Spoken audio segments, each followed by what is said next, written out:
What's good, you guys? Welcome back to my channel. Now, I did record Life is Strange episode 2, but when I recorded, my mic just didn't record. So for the very first time on this channel, we're going to do something a little bit special. We're going to be trying out, for the very first time, a Monsta recap. That's what I'm calling it. I'm sorry. Hope you guys enjoy this recap that I put together so I can continue the Life is Strange content on this channel. Enjoy the video. Peace. We wake up in Max's dorm, which is the very next day from the last episode, and she's been trying to learn her new abilities with books, but little did she know she could just join the X-Men. She runs into Kate, who looks like she has COVID, but actually had just been crying in the bathroom, and tells Max that basically her OnlyFans got exposed. And Max was like, OnlyFans? How? And Kate was like, not on purpose. That nigga Nathan leaked my shit. To which Max said, stay strong and leave it to me. Max hops in the shower and we see this bitch, also known as Victoria, sneak dissing Kate and Max. And she puts the link to Kate's leaks in the bathroom. But Max, being a good friend, I'm like, Chloe, wipes it off. Which you better be glad, because I was about to go in on Victoria's Dove soap ass hairstyle. Max gets dressed and we have to find a book to give Kate to, where my dumb ass got Kool-Aid all over. And then I had to rewind time. We get the book and go to Kate's room, where Kate tells Max she went to the Vortex party that was hosted by Nathan, and that she had a sip of wine, and the next thing she knows, she's on camera kissing dudes and Nathan was recording her. Which sounds a lot like Chloe's situation with Nathan. And Nathan is starting to sound a lot like Bill Cosby, putting stuff in people's drinks. Max tells Kate that we shouldn't go to the police and she should leave it up to me, the main character, Maxine, to handle it, to try to find evidence. Because it's not what you know, it's what you can prove. Remember that. Kate was like, that's a horrible idea, but we just told Kate to chill out. We leave the dorm and we see our homie Samuel, who looks like Iron Man if he didn't help the Avengers in Endgame, and he was just enjoying the scenery. This part isn't important, by the way. I just really like Samuel. He's definitely going in the GOAT tier on my tier list. We also run into Warren, who has a black eye from getting his ass handed to him by Nathan in the last episode, and if I was Max, I would definitely toot that thing up for the homie Warren. You know what I'm saying? He talks about how it's kind of wild what's been happening lately, and that she left him to run the ones with Nathan by himself, but he was glad she got away. Warren then makes an excellent move to take my girl Max out to see movies as friends, unfortunately. But Max says, sure, I like where this is going. We get a text from Chloe to meet her at the restaurant Two Whales, where her mom works. We take a bus, and do you see my boy from the last episode? Look, started out hopeless, start touching roll, now I'm over focused. Now my flow the coldest, I mean that shit and I ain't just trolling. Pocket full of green, ain't got enough, I ain't got enough. Need that baby money till my niggas lifting bottles up. I'm like, welcome to the good Main life. character type shit. We enter the restaurant and Max talks to a cop who is the first black character we've seen so far, I think. And says that Chloe was smoking weed, which is wild because who would have told someone what happened? But of course we know it's that clown David. We get to meet Chloe's mom, and do y'all see that booty? Hey yo, hold on! Yeah, that brother's starving. Look, he got that wagon on her. Max tells her mom that her bitch ass husband, who's Chloe's stepdad, was hitting my dog Chloe in the last episode. To which Chloe's mom says that she can't turn down that ex-military security meat, so she's gonna let it slide. And that she doesn't believe that David would do something like that. Again. What it is? Oh, DD, what? Chloe's mom, you might need to run. Find you a new man like my boy Samuel. He'll take care of you and Chloe. No questions asked. And she also said that Chloe was smoking that loud pack in her room. So the whole town pretty much knows Chloe's getting high all the time. Chloe pulls up and she wants Max to prove that she can rewind time in the most specific way possible. That really made me want to give this game a 5-star rating, because this is true peak gameplay and a perfect use of Max's powers. So Chloe is mind blown, even though I got the choices wrong several times and had to rewind it because I got one thing incorrect. But after that game of guessing, Max's nose starts to bleed, kind of like 11 from Stranger Things. But hold on, didn't this come out before Stranger Things? I'm on to you, 11. Don't be copying my girl Maxine. Daddy, chill. We're about to leave the diner, but Kate calls me and I pick up the phone, being a good friend, because Kate was freaking out. But tell me why Chloe was mad I was talking to Kate on the phone for like 30 seconds, like we're dating or something. Like, if you don't calm your insecure ass down, golly.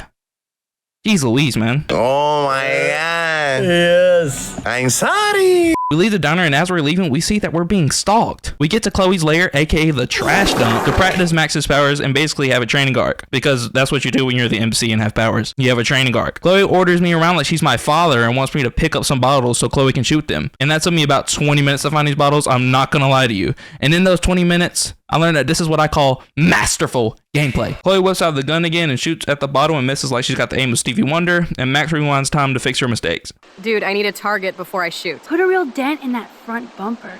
Goodbye, cruel bumper. Jesus, I shot myself! After we shoot the bottles, Max gets another nosebleed, but this time passes out. I don't feel so super. Max! And while she's passed out, she sees the future of the tornado that will happen in the next few days. She wakes up and we talk to Chloe about how things are, but then the guy who was stalking us at the diner, whose name is Frank, pulls up and wants his money that Chloe owes her. Which doesn't surprise me if I'm being honest. But this dude Frank pulls a knife on Chloe, but Max, being a real thug, points the gun to Frank. The fuck you doing here, nigga? Identify yourself. Who the fuck are you? And we get an option to shoot or don't shoot, to which I was trying to defend myself, so I pulled the trigger to make things interesting, but there were no bullets, which was embarrassing to watch. And then Frank says, I remember you tried to murder me.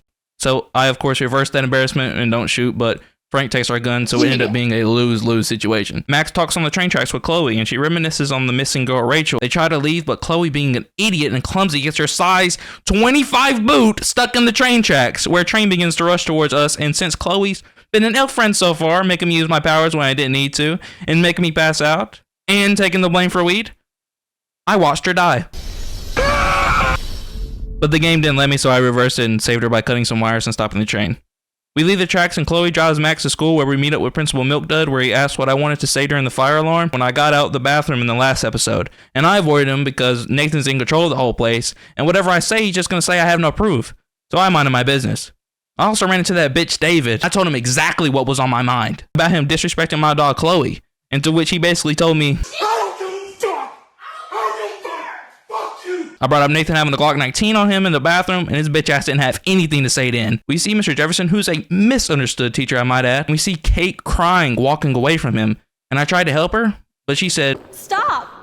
Don't come near me! Okay, bro. Max walks into class, and we see the worst characters ever in video game history with their cheeks mashed on our desk. Assholes. As we're listening to the GOAT, Mr. Jefferson, some kid runs into the classroom and is like, Yo! Some crazy shit is going down at the girls' dorm! Zachary, do not come into my class like that ever again. Listen, everybody remain seated. Dismissed. Max and all the students run to the dorms and see Kate on the top of the building trying to commit suicide, but luckily, we have the powers to stop. Max? What are you doing? You're selling! Max has a mental block like in Spider-Man 2, and she has this actually really cool scene where she's running to the top of the building in slow-mo, and as we're running, we see the security guard, David, acting like he cares if Kate lives. Like, come on, bro. You're not fooling anybody. But we get to the top, but our powers to rewind time are failing us still, but Max results to the all-reliable Talk no jutsu. You matter, and not just to me. I do want to believe that. Kate, your life is still yours, and we can get through this together. Let me help. I'm glad to hear you worry about me. I'm talking about we were telling her everything good and great about life. We even started quoting the Bible, and right when we get close enough to save her, she jumps. He gets sent to Milk Dud's office with his prick Nathan, who, may I remind you, was the host of the Vortex Party. And the principal says it's a tragedy, but he wanted to know why didn't anyone do anything before to bring Kate's mental health to attention, even though we tried to tell him multiple times, but he wouldn't listen, even in the other timeline. Miss Caulfield, why exactly were you on the route with Kate Marsh? Did she tell you her plan? Or anything at all? Please, tell us everything. But we get a choice, to which I said Nathan drugged her, and Nathan was like, Yes, I'm kind of devastated right now. I'd like to be with my family. Where he is obviously lying. This thing got me so furious.